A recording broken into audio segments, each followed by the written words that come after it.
নমস্কার বন্ধুরা, ইতি রান্নাঘরে সকলকে স্বাগত। আশা করি সবাই ভালো আছেন, সুস্থ আছেন।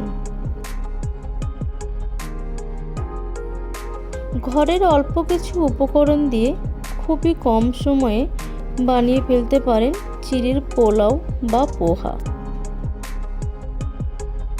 চলুন দেখে নেওয়া যাক আমি রেসিপিটা কিভাবে করেছি, সেটাই দেখাবো আজকে ভিডিওতে। প্রথমে আমি একটি বাটির মধ্যে মোটা চিড়ে নিয়ে নিয়েছি। এরপর চিড়েগুলোকে একটু চটকে ভালো করে ধুয়ে নেব। যতক্ষণ দেখব পরিষ্কার জলটা না বের হচ্ছে ততক্ষণ আমি চিড়েগুলোকে এইভাবে ভালো করে একটু ধুয়ে নেব। চিড়ে ধুয়ে নেওয়া হয়ে গেছে। এবারে আমি জল ঝরিয়ে একটি প্লেটের মধ্যে এরকমভাবে ছড়িয়ে দেব। চিড়ে কিন্তু দু টাইপের হয়, একটা পাতলা থাকে আর একটা মোটা থাকে। পোলাও করবার জন্য মোটা চিড়েটা সুবিধাজনক, পাতলা চিড়েটা কিন্তু পোলাওয়ের জন্য একদম ভালো হয় না। এইভাবে আমি 5 থেকে 6 মিনিট রেখে দেব। একটি কড়াইতে তেল গরম করে তার মধ্যে বাদামগুলোকে একটু লাল লাল করে ভেজে নেব। আমি এখানে কাঁচা বাদাম ইউজ করেছি, আপনারা চাইলে ভাজা বাদামও ইউজ করতে পারেন। ওই তেলের মধ্যে দিয়ে দেবো 2টো শুকনো লঙ্কা, কালো সর্ষে, কারি পাতা।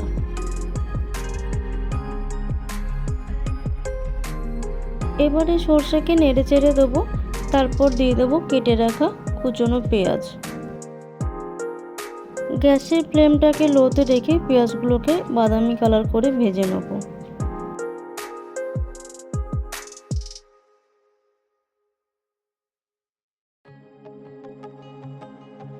পেঁয়াজ ভেজে নেওয়া হয়ে গেলে এরপর দিয়ে দেবো ছোটো ছোটো করে কেটে রাখা আলু। তারপর দিয়ে দেবো গাজর।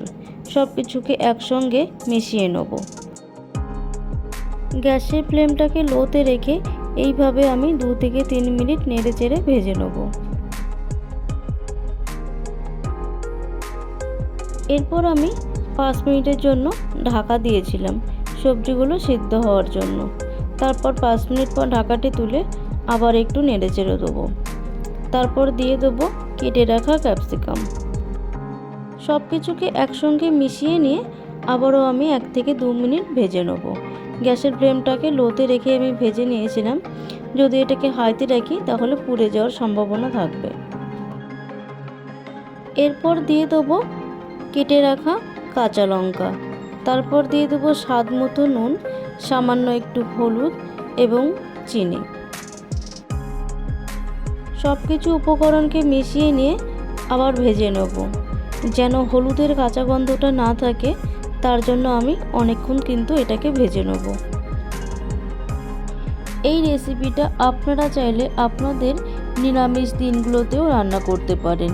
পেঁয়াজ ছাড়াও কিন্তু এই রেসিপিটা ভালো হয় খেতে। আপনারা দেখতে পাচ্ছেন সবজিগুলো ভেজে নেওয়া হয়ে গেছে, সুন্দর একটি কালার এসেছে। এরপর দিয়ে দেবো জল ঝরিয়ে রাখা চিড়ে। গ্যাসের ফ্লেমটাকে লোতে রেখে সবজির মধ্যে চিড়েগুলোকে দিয়ে খুব ভালো করে মিশিয়ে নেব। চিড়ে মেশানোর সময় খুন্তি দিয়ে একদমই আস্তে আস্তে মিশিয়ে নিতে হবে, না হলে কিন্তু চিড়েগুলো ভেঙে যাবে। দেখতেই পাচ্ছেন চিড়ে কিন্তু মেশানো হয়ে গেছে সবজির মধ্যে, সুন্দর একটি কালার এসেছে। এরপর দিয়ে দেবো ভেজে রাখা বাদাম। বাদাম দিয়ে আরও কিছুক্ষণ নেড়ে চেড়ে দেবো।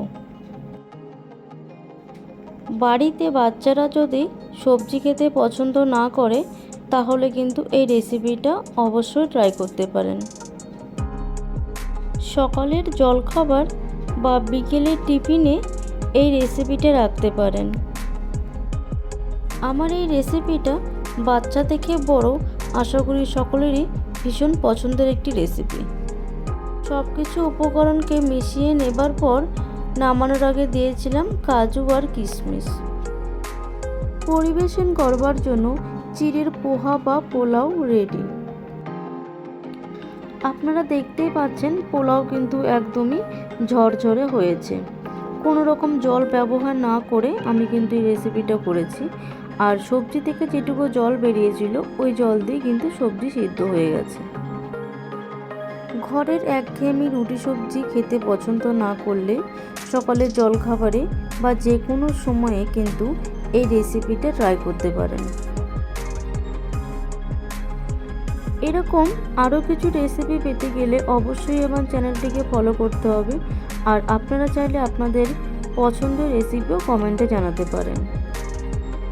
আমার এই রেসিপিটা যদি আপনাদের ভালো লেগে থাকে অবশ্যই কমেন্টে জানাবেন, ভিডিওটিতে লাইক এবং চ্যানেলটিকে সাবস্ক্রাইব করবেন। ধন্যবাদ। সবাই ভালো থাকবেন, সুস্থ থাকবেন। আবার দেখা হবে একটি নতুন ভিডিওর সাথে।